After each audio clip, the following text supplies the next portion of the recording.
Somehow Natalia has made it from an island in the middle of the Arctic Ocean to St. Petersburg, which I can't even Google map it, but I'm guessing it's a minimum week-long drive if you can get off the island. So she's there in a day, 2 days?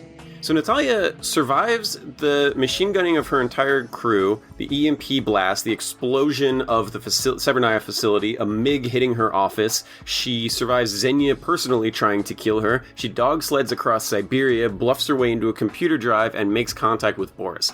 I really actually liked Natalia quite a bit in this movie. She seemed like a really well-rounded character. She definitely had her own, her own story, her own motivations, definitely her own agency. And we are like, awesome. This girl is, this is not just a typical Bond girl. This one is very capable and she's on top of things. I thought it was cool that she was essential to kind of saving the day. I really liked the chemistry between her and Bond. I sort of wish that they had brought her back in the next movie, but I especially enjoyed the whole hacker rivalry she had going with Boris. She goes to a state-of-the-art computer store with access to such things like a 500 megahertz tower with a 14.4K modem. Just for reference, the computers she's trying to buy in St. Petersburg are a 500 megahertz drive, which that current iPhone has 6 cores, 2 at 2.65 gigahertz and 4 at 1.8 gigahertz. And the 14.4 modem, while has nostalgia factor for me, is much slower than the current standard of internet, which is roughly 500 megabytes per second and up from there. So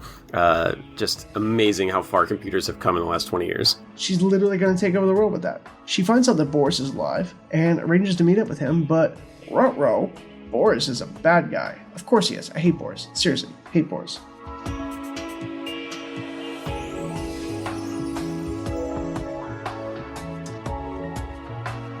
So to get back to Xenia Onatopp for a moment, played again by the gorgeous Famke Janssen, she has a scene in like a bathhouse sauna with James that is really intense, we'll say. Famke's character really is the perfect anti-Bond assassin.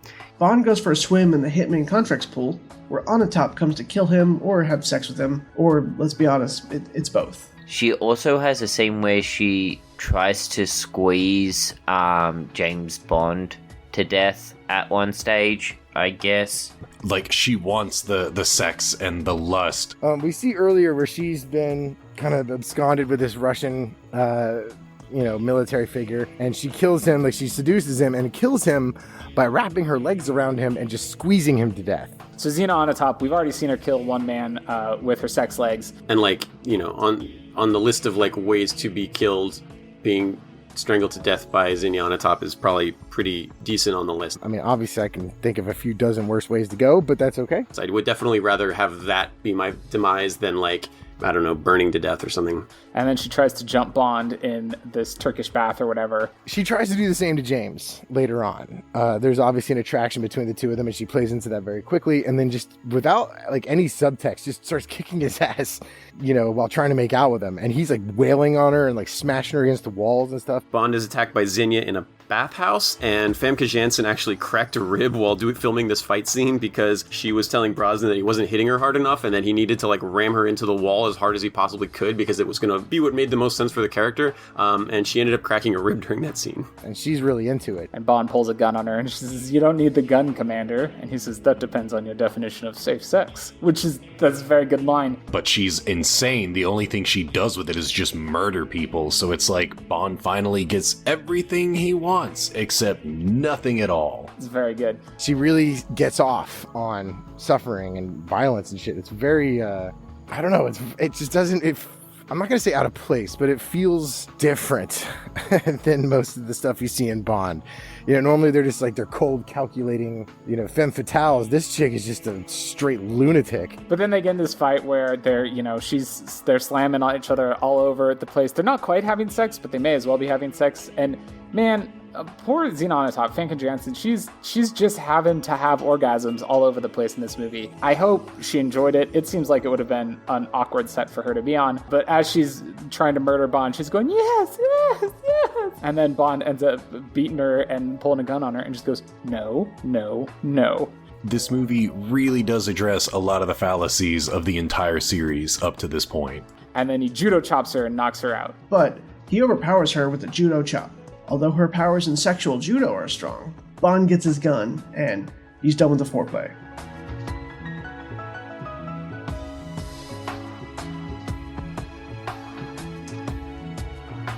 So anyway, he forces her to take him to like her boss. They then go in her car to the rendezvous with Janice. But I have questions. How did they get dressed? Did you lock her up, get dressed, then have her get dressed? Did he do it slow with a gun in her the whole time? It's a weird transition. Thinking it's going to be this Russian guy or whatever. And he goes to this, it's actually pretty cool. It's almost like a statue graveyard for like former Soviet Union statues. So there's like a Stalin statue and all this stuff in there. It's pretty cool. We go to the creepy statue park to meet Janice, and it's Alec Trevelyan, 006. Oh shit, Bond's here to meet Janice, and it turns out Janice is Alec. He's alive after all these years. He's still around, and he's evil now. One of my favorite moments in the movie is where Sean Bean, 006, reveals himself, and he walks out of the shadows surrounded by all these old crumbling Soviet statues. They go to a graveyard of broken Soviet statues and probably war criminals, where Janice is, dun dun dun, Alec, the old 006. It's a little over the top, but I really like the imagery there and the dynamics between Bond and Alex. How is that possible? He's Sean Bean. He died in the beginning of the movie, as he normally does. Because it turns out that his parents were immigrants who were persecuted by the British, so much so that his dad killed himself. Oh man, that's a dark backstory for him. He's been plotting revenge since he was a little tiny baby boy. Anyway, he's walking around in there and he's confronted by 006, who somehow survived being shot in the head and blown up in a chemical factory with just a slight burn on the side of his face. You're telling me that entire plant blew to hell and 006 has the lightest of scratches on his faces? But he's in charge of all of this, and it's revealed that his family was involved in this Russian-British betrayal, and they ended up killing themselves out of shame and all this stuff. So he holds them responsible, and I don't know. But we finally get the backstory of Janice. Turns out that Alec is a Linz Cossack, and his family was betrayed by the British government, with the dad killing himself, and he became an orphan. He blames the British for the betrayal. Oh, and he calls out Bond for being an orphan, noting the fact that his parents died in a climbing accident, which means that's canon in this version of Bond. No mentions of marriages though, so Tracy's still probably gone.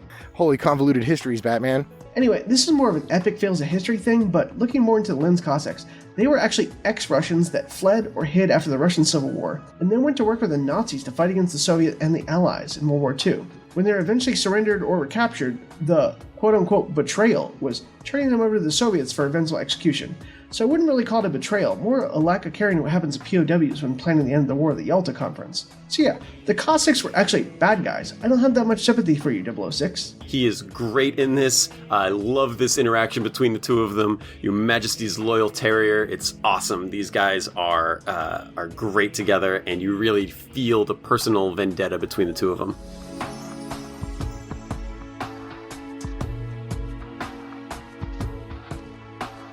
Alex pulls a dumb guy move and just darts 007 instead of shoot him in the face. So Bond gets knocked out, and the villain puts him in a stupid death trap once again. They put him inside of the Tiger helicopter with missiles set to shoot off that are targeted at the helicopter, so they fly out and then come back and shoot it. My favorite vehicle is actually the helicopter. It's really cool up until the point it gets blown up by itself, essentially. Bond wakes up in the front seat of the Tiger helicopter with Natalia screaming at him. She's in the back. And he's in there with Natalia. This is how they're trying to clean up all their loose ends, and they don't just shoot them both in the head before putting them in the helicopter. It seems like that would have been easier. Bond wakes up in the stolen helicopter with Natalia yelling in his ear. We have an interesting kind of death trap here where the Tiger helicopter is going to fire its rockets, lock onto itself, and blow itself up. There's a timer on the chopper, and it shoots out some anti-aircraft missiles that go out, turn around, and are heading back. The way that Bond and the programmer that he finds get out of it is he starts hitting his head on the inside until he finds the ejector seat. But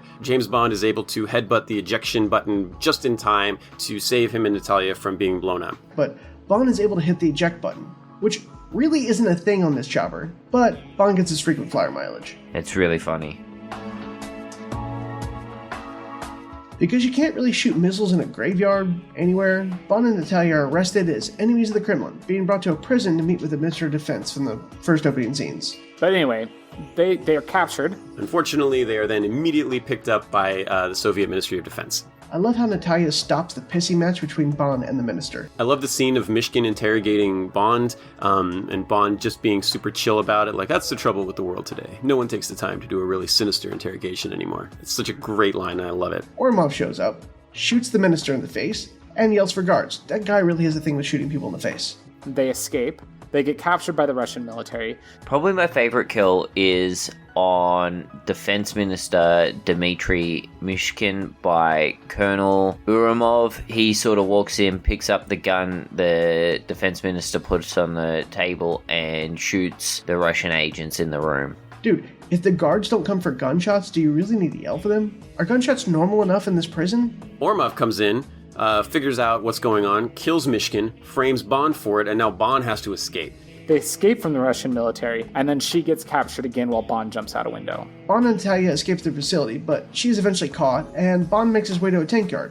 Wait, they also store tanks at a prison in downtown St. Petersburg? Pierce Brosnan looks good carrying those short-barreled AKs in the suit. He's working this like, you don't even need to tell me that this is Bond. You show me a picture of this, and I would have told you. Even if I didn't know that Pierce Brosnan was James Bond, I would have said, this guy looks like James Bond. I do want to call out, though, here, in the library where she gets captured again, there's all these, it's a library, right? There's all these bookcases, and one of the first things Bond does is push over a bookcase into another bookcase, which bumps into another bookcase. That's right, it's another domino scene. It's a weird callback to the bicycle domino scene at the beginning of the movie. Now, I know what you're thinking. Rule of Three says there's got to be another domino scene later in the movie, right?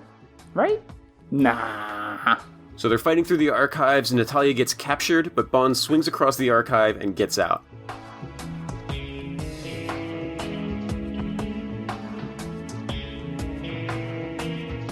The one scene I wanted to talk about real quick, my favorite action scene in the movie, and there's some really good ones, is the big chase scene where James and Natalia escape their first time being captured. The bad guys kind of recapture her. Ormov, however, picks up Natalia, and he is on the way out. He's getting into this car, and he is driving away. And they take off in this car through the streets. So, when Bond jumps out this window, and James sees they have a tank. He finds a tank, like you do. Ormov takes Natalia in his little car to escape, but BAM!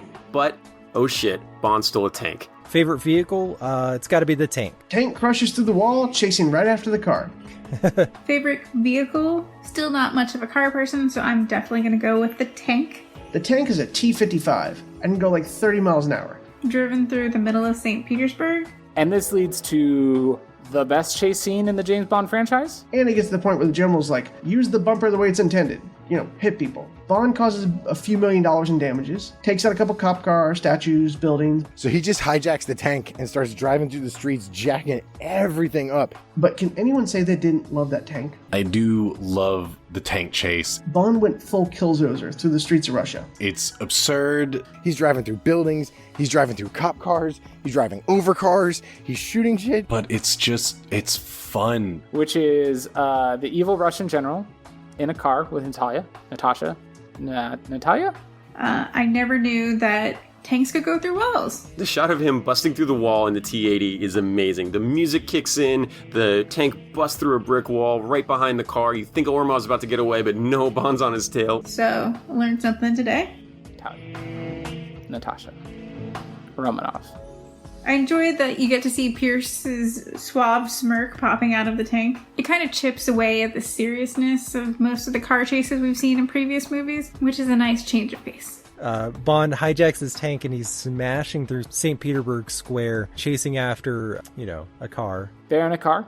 James Bond is in a tank, and he's chasing them through the streets of Russia in a tank. And Pierce Brosnan is the shit. Ormov takes a huge hit from his flask, and the chase is on. We're going to be power sliding a 45-ton tank through the streets of St. Petersburg and demolishing half of the city in the process. And then it drifts, and it's like, this movie does a pretty solid job of keeping reality, but not losing the fun. Like, it is awesome. He is just tripping through stuff. There's no image that is more James Bond than the image of James Bond power sliding a tank into the side of a building and just driving through it and then straightening his tie as he comes out the other side. And the bad guy is in the back of the car with the girl, and he keeps looking back and just taking swigs off his flask like, oh, I'm so screwed. This car chase is amazing. Ormov is like bumping people on the sidewalk. Bond's fixing his tie while he's driving through buildings and smashing over cop cars. They did it right. It's really cool. Yeah, it's amazing.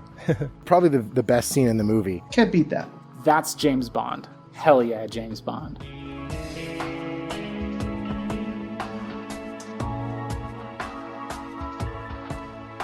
Now, unfortunately, the bad guys do get away here, and they get to their super cool secret Russian armored spy train thing. Oh, the bad guys are on a train. Ormov boards an armored train at the end of it, and we think he's gonna get away. Ormov gets away, getting into the most evil-looking black train. Like, dude, it's a train. People are gonna see that's pure evil. Like, it's on tracks. This giant, like, steel-looking train monstrosity. Did anyone else think the train looks a lot like Nosepass, the Pokemon? Alex is there, and he's the one trying to sexually assault someone, not Bond. That's a first for the movie. And Bond, like, somehow rolls a great stealth check in his tank as he drives over an overpass and sees them loading into the train, and no one notices him there in his tank. But here's the problem then. You think they're getting away in the train, but then a while later, the tank is on the train tracks, coming out of a tunnel towards the train. But Bond somehow gets miles ahead of his tank. Which means he was able to drive that tank to those train tracks, to that tunnel, and come back through it before the tank could get there. Now, the tank he's driving is a Russian T-54/55 tank. It's a max speed of 30 miles per hour. I don't know what kind of train these sneaky Russian military defector spy guys are driving, but it's impressive. And in 1938, specialized trains could already do better than 120 miles per hour. And that was in 1938. I gotta believe this train can do at least 31 miles per hour. At least. And if they can do that, then how did James Bond get that taken from that train? Doesn't make any sense. Until something sparked on the tracks. It's a T-80. Here we go. Tank versus train. Who do you got? And Bond parks the damn tank at the front of a tunnel on the tracks facing the train like, all right then. I love that there's no music or noise when the tank and the train are facing off against each other. It's just the squeaking of the treads as the T-80 is rolling forward on the tracks. And Onatopp is excited about the thought of derailing the train. And as they get closer, he shoots the front of the train and then just hops off like, enjoy. And then the flaming train derails itself. It's pretty awesome. Okay, train probably would have won this. Trevelyan's ordering it to ram it, but the main gun of the T-80 goes off, explodes the head of the train. Bond gets out. There's a huge crash. Everybody gets flung, and all of a sudden Bond is in there, and he's got a gun on Trevelyan. There's a standoff. The girl or the mission? With Bond having to choose between rescuing Natalia or kill Alec. Bond says the mission is the most important thing, but he's bluffing. He picks the girl, he caps Oromov, Trevelyan escapes. With, of course, Bond choosing to kill the general and save her. The train is about to explode. It is rigged for 3 minutes. Natalia is in there trying to hack Boris. Onatopp and Alec escape in a very tiny helicopter. Bond uses his laser to cut through a 6-inch steel plating. I do like when he uses the laser to cut through the floor in the train. That's not how that works, sir. Because that scene's in the video game. I've mentioned multiple times how lasers really don't work the way they do in movies, but still. But you've got two of my absolute favorite gadgets in the whole series. Exploding pen and laser watch. The exploding pen's ridiculous, but it's used so well in this movie. And the laser watch, I want one.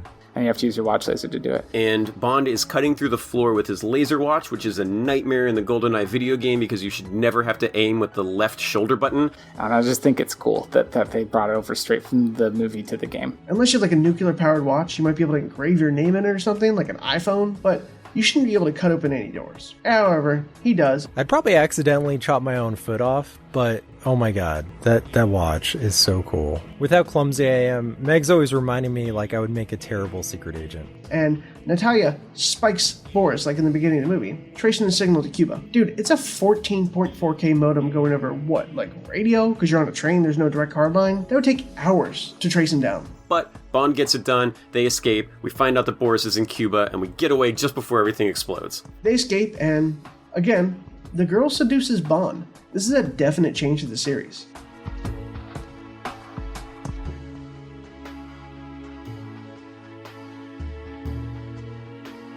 Natalia's able to track down where Boris is at. They figure out where he's at, and there must be a second satellite able to contact the Goldeneye weapon system. So they end up in Cuba with a sports car and meet up with Wade, a Jimbo, who gives them a plane and no information because in this version of Bond, the U.S. is dumb as hell. So they head there, and they're in the tropics. Oh, it's so beautiful, the Caribbean. And then a little prop plane comes flying over them, and it turns out it's J.W. Peppa here to deliver an airplane for James Bond and the girl to use to try to go find the satellite dish. And he's like, thanks for the BMW, and takes off in it and leaves them with the plane. They give Wade the car, taking no luggage, yet in the next scene they have a full change of clothes. Don't even get me started. Long story short, James and Natalia escape from a couple different death traps and bad situations, spend about an hour on a beach in a sequence that has no room being in the movie whatsoever and doesn't really do anything. Oh, and time is of the essence, but Bond had time to brood on the beach before Natalia comes over and consoles him, and then they have sex. Okay, so there's been kind of like a balance of sort of heavy action, heavy drama throughout this movie, but everything that happens at the beach, I think, is just like a little too over the top for me. That really kind of pulled me out of the rest of the movie. Next, they pull a You Only Live Twice and fly over a lake that turns out to be their target. But this lake has surface-to-air missiles. Yeah, there's another $40,000 used up. Now here's the thing. The satellite dish is hidden, right? It's under a lake. He's ready to give up. He's like, we must have been wrong. They're not here because there's clearly no football field length satellite dish on this island. We would see it if it was here. So we must have the wrong place. Until a surface-to-air missile shoots him out of the sky. They would have never found this facility in Cuba if they hadn't launched that missile out of the ocean at James Bond. If they had just been cool for another 30 seconds, Bond would have flown away, and that would have been the end of all of it. If they had just let him keep flying, he would have left. They would have gotten away with it if it weren't for that pesky surface-to-air missile. Anyway, Bond gets shot down, and Xenia drops in on him, rappelling out of a helicopter for a double-leg drop kick to the face. But Onatopp comes by and starts kicking the crap out of James' ass. Famke Janssen's like 6 feet tall. She's pretty believable in hand-to-hand combat that she would be pretty rough to deal with. And there's a pretty great fight sequence here. She headbutts Natalia unconscious, but then gets crushed to death by a helicopter. Bond shoots the chopper that dropped her off, causing her to get yanked bodily into a tree, getting crushed. Xenia Onatopp's death is possibly the best death in the movie. It is rivaled by one that happens later, but I like her death because basically she and Bond are fighting, and Bond ends up hooking her belt to a helicopter and then shooting the helicopter down so that the rope tied to the helicopter pulls her against a tree and just squeezes her to death instead of her squeezing him to death. She always did enjoy a good squeeze. So, just retribution. My favorite death is Onatopp's death in the forest. She was a very capable henchman/woman, and the fact that it took a helicopter to kill her showed that. It would have been great if the final fight between Xenia and Bond lasted a little bit longer, but I mean, she's been in a lot of this movie, so I can kind of understand it. Like, it's acceptable.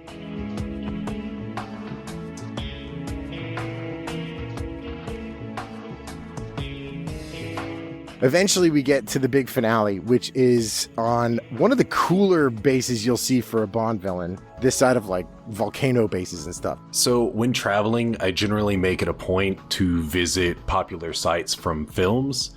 And Goldeneye kind of never impressed me until I saw the actual Observatorio del Arecibo in Puerto Rico.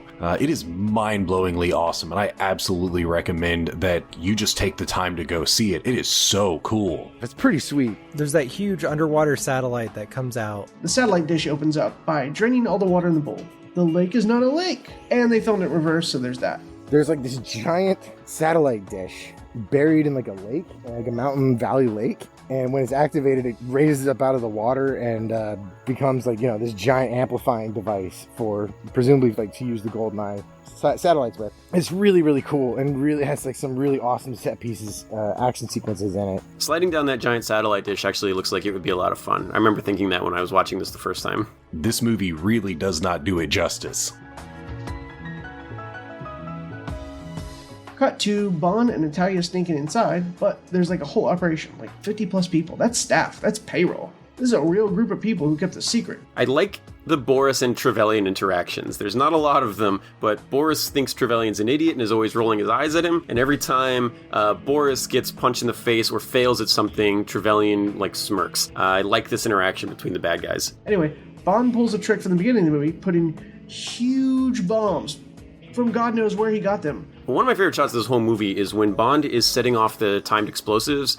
He's setting them while the Russians are shooting machine guns at him, and like one machine gun bullet, one AK round, like ricochets off of the tank next to Bond's head, and he's just like setting the timers, and then like the thing sparks, and he like flinches a little bit, but doesn't look that concerned or worried or anything like that. I think that is like an awesome Bond shot where he is just like in the middle of something. He's going to set these bombs. This thing sparks off. It doesn't bother him that much. I don't know if that was like written in the script or if that was Brosnan acting it, but I think that is great. And I think that like one little split second shot like sums up why James Bond is so cool very, very succinctly. But they're stopped, including Talia, but She sets the surprise on the computer system. Bond and Natalia both get captured, and again, if they just got shot in the head here, they'd probably be okay. Alex then tells James the master plan. So we get the big evil plan. This is now a complete Bond movie.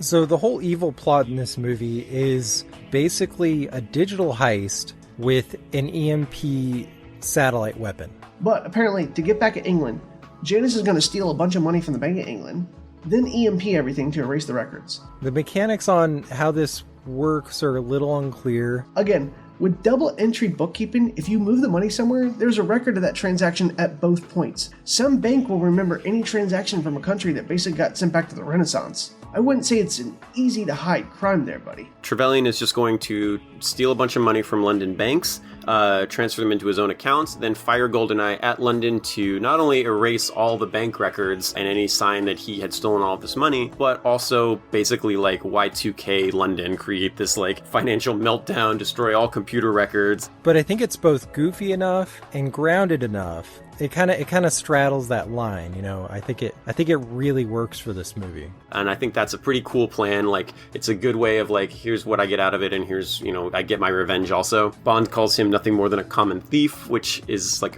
always a great comeback for the hero whenever the bad guys are just all about the money. I like that for all his talk of honor and glory, 006 is just a common criminal. Favorite line of the whole movie, I might as well ask you for if the vodka martinis have silenced the screams of all the men you've killed, or if you find forgiveness in the arms of all those willing women for the dead ones you failed to protect. So good. You get goosebumps hearing it. What makes him such a good villain, though, is that he's a perfect foil for Bond. He's got the same training, a lot of the same gadgets, he knows his methods. I like that 006 knows Q and has the same watch as Bond and is able to deactivate the timed mines. Like, that's awesome. They got a lot in common, and it's kind of like Bond facing off against the evil version of himself. I think this is good. This is a good plan, and I'm super excited to see where this is going. Like, it gets very, very tense at this point.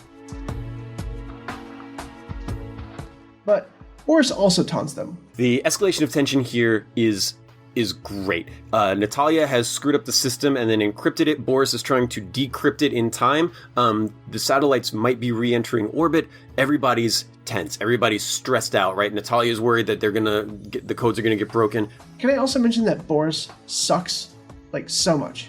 He's such a neckbeard, like, screw him. It's very satisfying to watch Boris get bitch slapped and then kicked in the head by Natalia. Alex seems to like it too. Natalia manages to slap Boris, and when she does, Boris falls down and picks up Bond's pen by mistake instead of his pen. My favorite gadget in the movie is his clicky pen that Q gives him. Now, Bond's pen is a special Q branch pen that if you click the button 3 times, it explodes. It's a bomb in a pen form, and it's a functional pen, but you click it X amount of times to arm it, and then X amount of times to disarm it. Bond's worried because Boris has the pen and he's clicking it. And Boris has a pen clicking addiction. Click. The music's building. Click.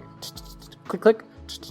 Click, click. And Bond's just watching it going, oh, God. Everybody's screaming at each other. Everybody's mad. They're all in the same room together. Boris takes Bond's pen when he and Natalia have been captured. And as a twitchy, nervous hacker guy, he's clicking away at this pen. Click. Click, click. Like, you or I would, if like rather than like stomping your foot or twitching your leg or whatever, you click your pen, like, whatever it is, your nervous twitch. So he's sitting there trying to break into the system or something, and he's slipping the pen around his fingers and keeps going click, click, click. He's doing that, and you just see Bond watching the pen. Like, he's not even paying attention to what's happening with everything else. The music is like swelling and building. He's clicking the pen. He's just watching that pen. And then he clicks it 3 times. And then, boom. And everything starts exploding. And when he clicks it the right amount of times, he slaps it up in the air, tackles the girl to the ground. So we're finally at the scene where Boris clicks the pen 3 times and Brosnan knocks it out of his hand. And everything blows up and goes to hell. Pen gets the 3 clicks, Bond whips it up in the air, hits the gas tanks, explodes. I realized at that point I didn't quite realize the layout of this layer, so I had to rewatch it. And for real, they were dumb enough to put like their main super secret top people contained area directly beneath all of the explosives. Huge explosion, and now it's all just anarchy. That's a real smooth move. One of Bond's gadgets, that Class 4 grenade pen, is accidentally picked up and set up by Boris, allowing Bond to escape with Natalia. And Bond ends up running away to go and blow up the whole satellite dish, and Alec ends up chasing him. They end up in an elevator where Bond is like, can you use a gun? And then she just checks the magazine and racks the slide. Badass. She's a survivor. Bond uses the opportunity to haul ass, which is really unusual. He actually does the smartest thing possible. Natalia playing dead in the elevator is a cool trap. I like that. It's just like a little tiny thing, but I think it's neat. I also love the little trick that they pulled with the elevator. Bond likes dropping down on people.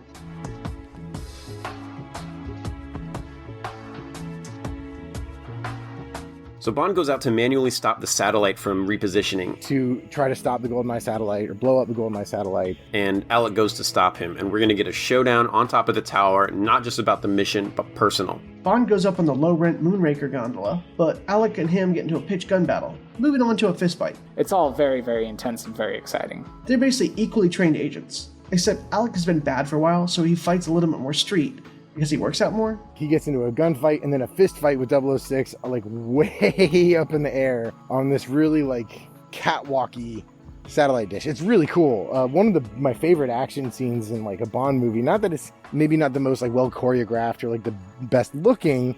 It's certainly not as good as like the opening to Casino Royale, for instance. But it's got like a little bit of weight to it.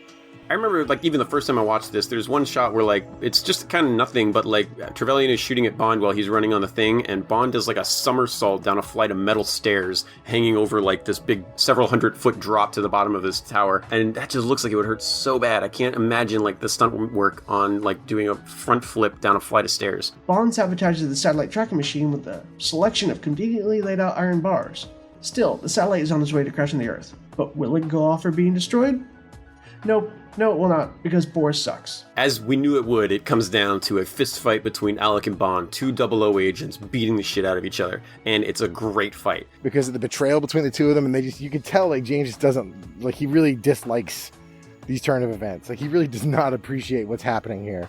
006 gets the advantage. Bond drops down to the satellite. They're fighting on a ladder. Bond's hanging from a guide wire several hundred feet above the ground. The showdown between Alec and Bond on the satellite is pretty cool. And this is just like an awesome fight scene. There's this, after exchanging some fire, there's this brutal fist fight between 007 and 006. Bond and Alec finish off their fight at the bottom of the satellite thing. They, it's like one of them's hanging from the ladder, the other's hanging from the ladder, back and forth. Bond's trying to keep Alec alive. He's holding him by his boot, and it ends with they're dangling off of this, I don't even know what to call it. They're dangling off at the top of the satellite, like hanging over this precipice. It's a massive drop. In the end, Bond gets the advantage. He kicks Trevelyan down, grabs him by the boot. In the end, Alec falls. I think Sean Bean has one of the best deaths in the Bond movies. James dropping Alec to the ground from a few stories up. And Alex knows it's over. He's kind of laughing in the face of death. And I think he's still kind of hoping to win over his old friend. Trevelyan looks up, says, "For England, James?" "For England, James?" And James says, "No, for me." And Bond just responds, "No, for me." And he drops him. For him, not for Queen Country. And he drops him. Favorite kill? I'm going to say it's James Bond dropping his former best friend Alec off the top of the satellite dish in Cuba. This time he gets dropped all the way down the satellite dish. He falls for quite a ways. And it's a pretty sickening fall. And you see him hit the ground. Like they do a good job with this. They cut to like a closer shot to show you like, bam! Like, he's dead. But he, survived a second after the crash. Trevelyan falls to his death, but he lives. He hits the ground and he is not dead. I don't know how that was possible. It's unfortunate because, he's just this image of like Bond gone wrong. And you hope that somehow he would come back to the light, but he never did. It's not a frivolous kill, but instead something we see James coming to grips with on the beach before they head to Cuba. It gives purpose and emotion to James Bond's character. And we've only really seen him kill mindlessly before. I always thought, though, Bond's one-liner during that scene should have been, "You only live twice." Such a huge missed opportunity. Then James, in like a Luke Skywalker moment, is hanging off the edge of this ladder that Alec had just fallen off of, and he's kind of like putting out his MI6 version of the Force call. "Please come save me." Natalia has like hijacked one of the helicopters that Trevelyan's people were using and has the pilot like fly it over to where James is. And I thought the reason I bring this part up is it's interesting that they couldn't have made this easier for him. Like, this dude's just been through a lot. He is beat to shit. He's been holding on for dear life, like by his fingertips. And instead of like tilting the helicopter a little bit to get the legs closer to him so he can jump in, they just get like the like bare minimum distance away. Like, you can kind of make this. Bond jumps from this tiny little platform onto a helicopter rudder. The facility explodes. While everything's exploding, Boris ends up making it out. He survives long enough to crack the code and think that he's fixed everything and stand up and scream, "I am invincible!" Once again, his famous catchphrase, just as a bunch of, I guess, liquid nitrogen tanks behind him explode and freeze him to death. Boris is frozen in liquid nitrogen. Which is the other great death in this movie, because he ends up just frozen. Flash frozen. To death. And then they drop the entire satellite disc on Alec while he's still alive. So not only does Sean Bean die at the beginning of this movie, he then dies at the end with one of the craziest, most elaborate deaths in movie history. He falls, 300 feet, off this ledge. He somehow survives the fall, but is just kind of laying there bleeding and broken. And then the whole base explodes and the satellite collapses on top of him. Pretty definitive death for Alec, I would say, this time. I mean, yeah, he did get shot in the head and blown up the first time. So not only does he survive an apparent shot to the face at the beginning of the movie, and then survives the explosion with a very slight scar on the side of his face, he then gets the crap beat out of him, and then falls like 20 stories at least, hits what looks like solid concrete, and then is impaled by a collapsing beam as it explodes. I don't think there's ever been a villain death more final than that one.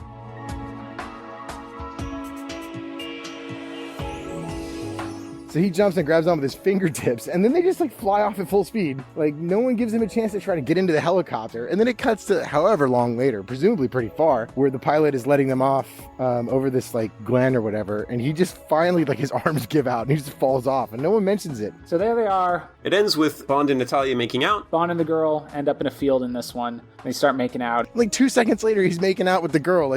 Dude, there's no way. You would be a get off of me.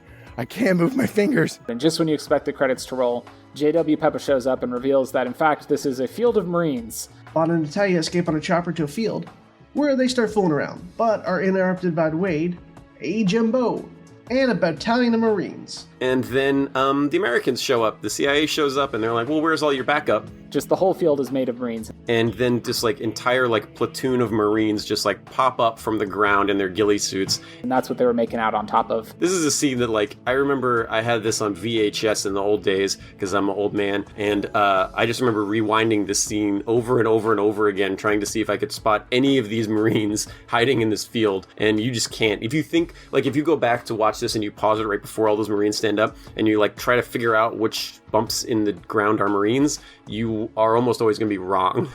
So their makeout gets interrupted by a bunch of Marines who bring in helicopters and scoop them up. And apparently a bunch of Huey helicopters that were just hiding right over the horizon, being silent the entire time. I think this is great. I love that part, and I remember my mind was blown when I was 15 and I saw this in the theaters. And then the movie ends with them flying off in a helicopter with a bunch of Marines. And presumably they're going to have sex in the helicopter while all the Marines watch, right?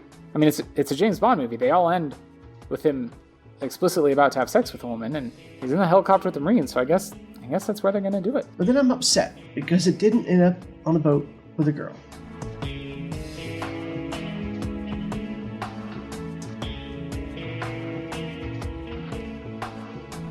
Okay, and that is Goldeneye. This is my favorite Bond movie of all time, and that includes Goldfinger, that includes Casino Royale. I will say as a whole, I think Brosnan does a very good job in this movie. One of the great things about Goldeneye is it manages to balance a lot of the cheesy elements from the earlier movies with sort of the more serious tone of the newer movies. Bond's one-liners make this movie. He has one for almost every scene, but honestly, his on-screen presence is great. He really kind of revitalizes the character, I think. Not that Timothy Dalton wasn't capable of doing that himself. Maybe wasn't already doing that. But this one definitely feels almost like a reboot. It's like a tonal shift. I want to say this film was about the same length as most of the other James Bond films, which seemed to feel like forever. But this one had a great pace. It was action-packed, and maybe, just maybe, it just lacked all the unnecessary sexual assault that we found in all the previous movies. Natalia was a half and half Bond girl. She wasn't just a ditz, she was a survivor and a thinker, can handle a gun, She could act, she could fake things, but on the flip side, she still got kind of hostage-ish a few times. It wasn't as bad because she never went complete ditz, but she was still like, come on, girl, you could do better than this. I really like the villains.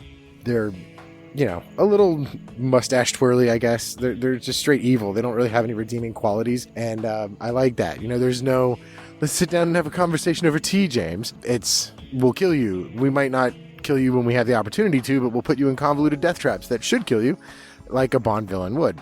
But again, what stood out to me was how well paced the movie was. It was short, but not too short. There's really nothing that could be cut except maybe the introspection scene on the beach towards the end. The exposition is done on site to set pieces. For example, Bond is describing something to Robbie Coltrane's character in the car on the way. They don't stop and have a whole conversation. So the movie's always moving forward. But the movie still gets in some non-essential scenes, like Bond's evaluation, but he still goes to a casino. They still basically have a whole plot piece without Bond in it, that being the Serenivas scenes. Still, the movie moves forward. It's fantastic.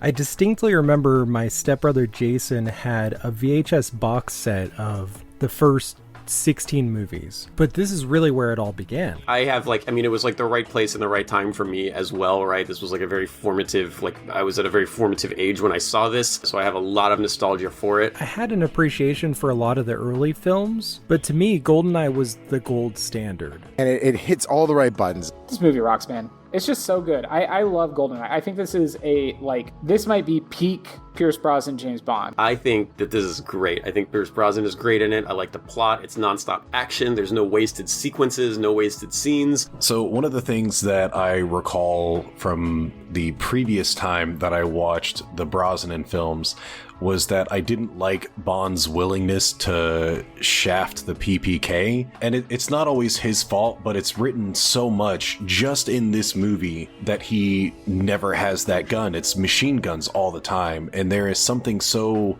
tasteless about it that I don't feel fits Bond. Like the sniper rifle, I think that's kind of a beautiful thing. It's like one-hit KO, precision assassin. And then the PPK is just this, beautiful, tiny, but dangerous when handled in the correct hands. But just to always have the machine gun, it really kind of reduces the quality of the film for me, or the quality of Bond.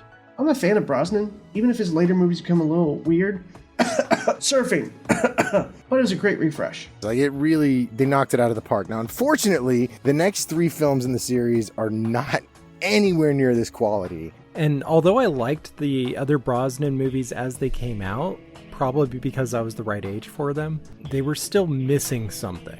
You could argue that it is a slow decline from here on. I wouldn't necessarily, but I think that this movie is very good, and it's very... They have some redeeming qualities in some spaces, for sure. At least some of them do. But Goldeneye is the peak for this iteration of the character, and it's too bad that it's the first one. He didn't have his Skyfall. He had his Casino Royale. Anything with Sean Bean in it is great. Even if he's always going to die, he's just still a great actor. See, I think the biggest problem with the Brosnan films is that they came out of the gate swinging so hard, and then they just never lived up to anything else from this movie. The villains are never as good. The action is never as good. Pierce Brosnan movies kind of decline in quality as they go along, but we started really strong. This was awesome. The set pieces are never as interesting, and the plot never moves as quickly. Goldeneye never slows down, other than the scene where they stare at their belly button on the island for 15 minutes. Other than that, it's pretty quick. Bond's watching this film, and Omega was super helpful, if unrealistic. But even simple tools like the belt that had a line attached was nice. I do miss the days of the shoes being filled with tools and the ever-present briefcase, but new Bond, new era. There's a lot of really cool locales throughout the movie. You got Russia, Cuba, Monte Carlo. I hated Boris. I hated him with a passion. Great acting by Alan Cummings, but the freaking character made me want to shoot at my screen with a golden gun. He was infuriating. I really do think, for the most part, this movie holds up incredibly well. And I would even go as far to say that this might be one of the best Bond movies. The gadgets are good, the fighting is good, everything about this is awesome. And I think this is the perfect Bond movie. I do think Casino Royale and Skyfall both edge it out. Fight me. But this does feel more like a classic Bond movie. But as a whole, I think they did a really great job. For me personally, this was the first Bond film I saw in theaters that I remember. I might have seen License to Kill in theaters, but I think I saw it on VHS. But Goldeneye, I remember very clearly seeing in theaters, and it was awesome. Unfortunately, I also saw the next two in theaters, and they were not awesome. If we're talking the movies that really stick to the formula, I think this is the best version of that. And I think it is the best Bond movie. Great plot, awesome characters, amazing villains, incredible action set pieces, gorgeous locations, and one of the coolest villain bases in the entire series. It's a great example of what a Pierce Brosnan James Bond movie is. Really happy that we did this. Really loved watching it again. And yeah, thanks for listening. We'll see you on the next one. James Bond will return in Tomorrow Never Dies. Podcasters Assemble Season 003 is a production of the We Can Make This Work Probably podcast network. Find more of our shows at probablywork.com and learn how to contribute to future episodes of Podcasters Assemble by looking us up on Twitter at Casters Assemble or joining our Discord server, link in the show notes. Submissions are always open. Thank you to everyone who was able to contribute to this episode. Be sure to check the show notes for links where you can find them all online. Thank you.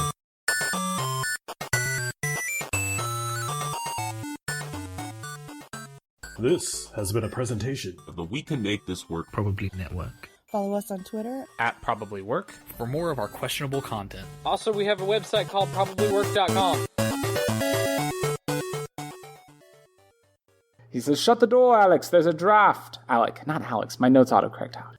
Xenia on topper. Onia top. Suck it, Tina. You ain't got shit on me. Yeah, so if I had to pick a favorite vehicle, the Aston Martin's cool and all, but it's tank.